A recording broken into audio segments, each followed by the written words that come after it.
Petit débrief habituel matinal. Donc là j'ai dormi à Saint-Lary.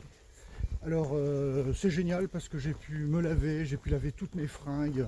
Il est sorti je sais pas combien de litres de boue, de je sais pas quoi. Enfin, voilà, donc là je suis propre de partout, tout est sec, toutes mes chaussures, etc. Et j'ai bien fait parce que l'orage effectivement a tenu cette nuit. Donc normalement la semaine elle va pas être terrible. Donc là je sais pas si vous voyez le ciel. Bah, il me pleut dessus, donc je filme tant que je peux parce que sinon je pense qu'après il va y avoir des gouttes sur la caméra, on verra plus rien. Donc là, l'étape qui avait été planifiée, c'est d'aller au refuge d'eau. Mais en fait, ça fait 25 km et en demandant la direction du carrefour hier, je suis tombé sur un autochtone qui est féru de trek en tout genre. Et il m'a dit que c'était pas jouable dans la journée. Il y avait 2 cols à passer. En plus, la météo serait pas favorable. Donc je m'en tiens pour dit. Et puis du coup, je vais quand même dans cette direction. De toute façon, mon chemin, il est là. Je vais quand même dans cette direction et si jamais j'y arrive c'est fantastique. Si j'y arrive pas, il faudra que je trouve un moyen de m'héberger. Alors j'ai peur que ce soit par camping et camping, bah voilà ce qui voilà. Il va pleuvoir toute la journée, il va y avoir des averses. Donc je pense que je vais arriver dans un état dans un état complètement mouillé quoi. C'est très probable parce que la probabilité de précipitation elle est quand même assez élevée et quand vous voyez le ciel, il n'y a pas un coin bleu. Donc ça je pense que ça va camper sur la région pendant quelques temps et c'est prévu pour une durée assez importante. Donc voilà, sinon je suis complètement requinqué. Franchement le fait d'être au sec, etc., d'être propre, c'est topissime. Que dire d'autre? Bon, hier je me suis fait 2 restos et ce matin j'ai été manger dans une boulangerie qui ouvrait qui ouvre à 6h30. Alors hier soir j'y étais, puis c'est à partir de là que j'ai fait tous mes uploads de vidéos. Ça prend un peu de temps parce que la connexion n'était pas très rapide, même si c'était la connexion publique. Voilà. Ok. Donc dans le meilleur des cas, je fais 25 km, ce qui m'étonnerait très fortement. Dans le pire des cas, je m'arrête au bout de 15-20, jusqu'où mes forces vont m'emmener et surtout mon moral, parce que si jamais je me prends plusieurs saucées, je crois qu'à un moment donné, il faudra que je me résigne et arrêter. Voilà. Alors voilà ce que je subis. On se croirait dans les Pays Basques. Bon, ce coup-ci, j'ai bien ma cover derrière. Donc, ça devrait limiter la casse. Il pleut sans discontinuer. Je pense que je vais pas tarder à être trempé. Et là, si ensuite je dois passer dans les herbes et compagnie, bah, ça va être juste l'horreur, quoi. Voilà, je continue. Donc là, il faut que je rattrape le GR10 parce que j'ai fait une petite essai pour aller chercher mon gîte. Mon appartement, bah, j'ai dû m'écarter d'à peu près 2 km. Donc là, je reviens sur la trace du GR10. Alors compte tenu de la situation, qui s'améliore pas beaucoup. Alors tout à l'heure, rappelez-vous, j'étais sec. Maintenant, je suis complètement trempé. Ça, je m'y attendais. Alors, j'ai pas suivi le GR10. Je suis la route autour duquel la route Louvois autour du GR10. Donc certes, je me rallonge, mais c'est pas grave. De toute façon, il n'y a rien à voir au niveau des paysages. C'est complètement couvert. Et si c'est pour me retrouver avec les pieds complètement trempés sans rien avoir vu, bon, le trajet sera un petit peu plus long, mais c'est pas grave. En plus, j'ai un rythme qui est plutôt continu. J'ai pas de saut cardiaque. Voilà, la pente est relativement constante. Donc ça va me permettre de gagner un peu de temps. Parce que par des temps comme ça, la seule chose qui compte, c'est de pisser du kilomètre. Et c'est ce que je vais faire. Du sais, je le faire sur la route. Parce que de toute façon, encore une fois, prendre les chemins, tomber dans les flaques, glisser sur la boue, me dégueulasser pour ensuite passer 1 heure de lessive et qu'on sort, bon, on finit par apprendre de ses erreurs. Donc là, mais j'ai quand même l'impression que plus je monte, plus ça se calme. Et ça me plaît bien. Tout à l'heure, il y avait des torrents au niveau de la route. Bon, ben là, j'hésite lourdement parce que la route, c'est ici. Et le GR10, même si je vois pas d'indication, d'après ma montre, ça doit être par là. Si je prends la route goudronnée, je vais faire au moins 1 km à 2 km de plus.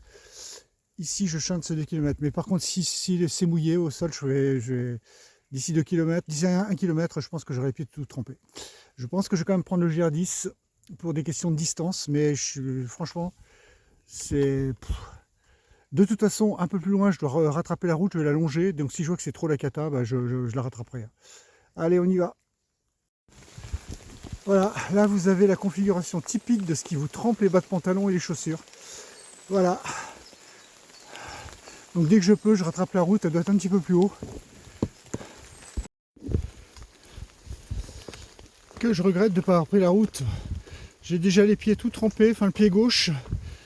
Et j'ai compris pourquoi. C'est en fait, mes chaussures sont quasiment nazes. Elles prennent l'eau par le dessous. Elles ont quelque chose comme 700 bornes dans le cornet, avec des chemins pas faciles. Bon, j'en suis très content de ces chaussures-là, mais il faut absolument que je les change. Donc il va falloir que j'attende une prochaine grande ville pour racheter. L'idéal ce serait de racheter les mêmes.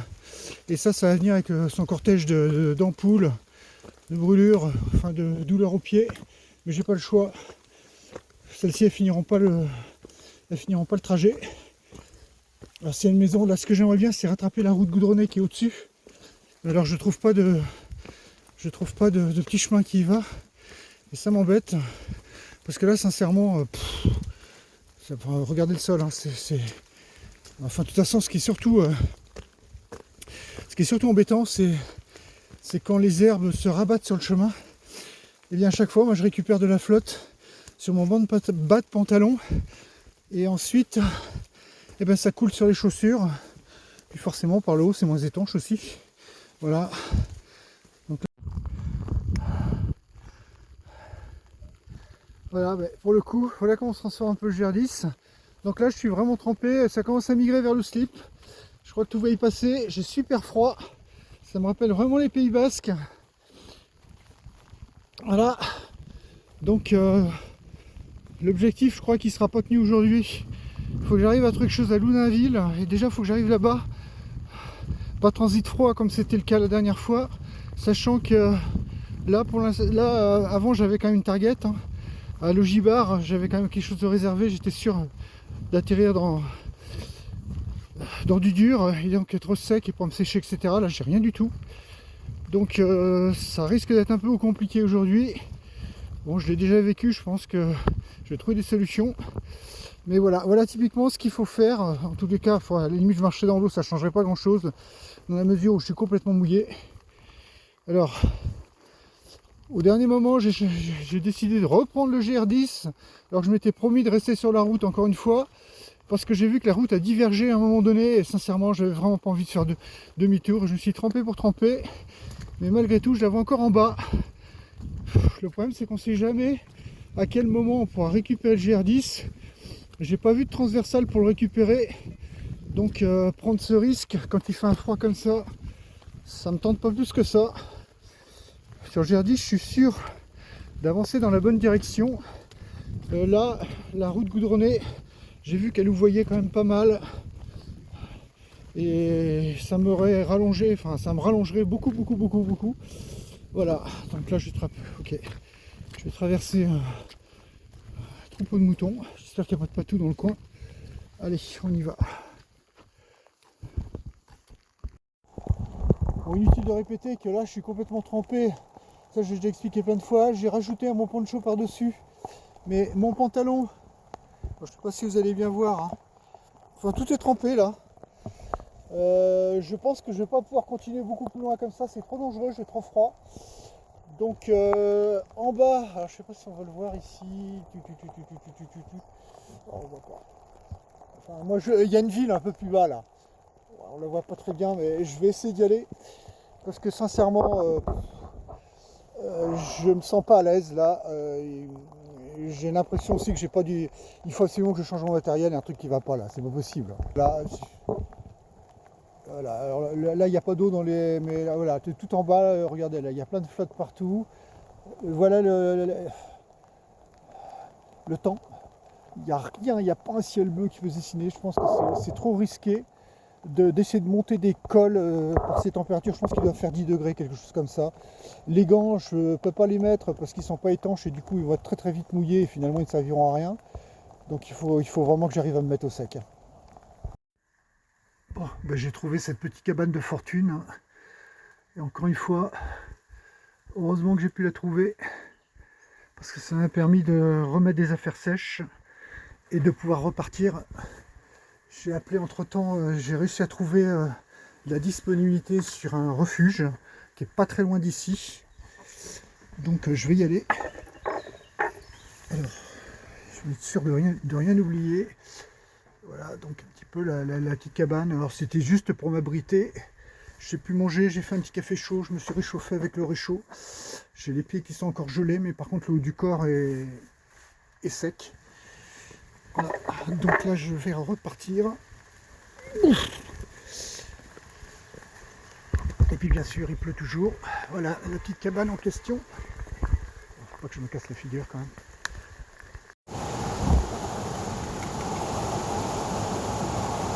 Bon, j'ai appelé l'office du tourisme pour tenter de trouver une solution.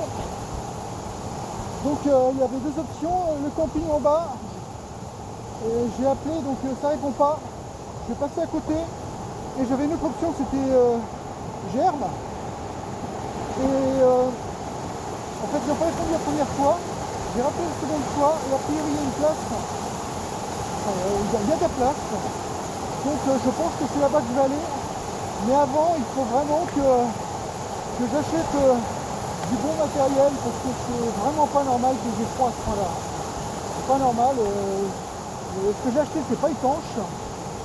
Bon, ça m'irrite un peu parce que franchement, j'avais demandé à avoir de la bonne qualité et c'est pas du tout le cas. Donc là, je vais aller voir, je crois qu'il y a un Intersport. Bon, j'imagine que je vais payer ça rubis sur ongle, mais c'est pas grave. Parce que sincèrement, là-haut, j'ai eu très très froid et c'est encore pénible parce que on se sent pas en sécurité. Si jamais s'il y a de l'aléa ou n'importe quoi, c'est-à-dire que s'il faut encore marcher plusieurs kilomètres, je pense que ça deviendrait très compliqué et potentiellement dangereux. Dans la mesure par exemple où je pouvais même plus déclipser les crochets de mon sac. Donc là, dans la cabane qu'on a vue tout à l'heure, ben, j'ai pu faire toutes ces opérations. Après m'être réchauffé avec mon réchaud. Voilà, et même là au niveau téléphone, demander de l'aide, c'est compliqué parce que le téléphone il fait n'importe quoi. En fonction des gouttes qui tombent sur l'écran tactile, ça change d'application, enfin, c'est compliqué.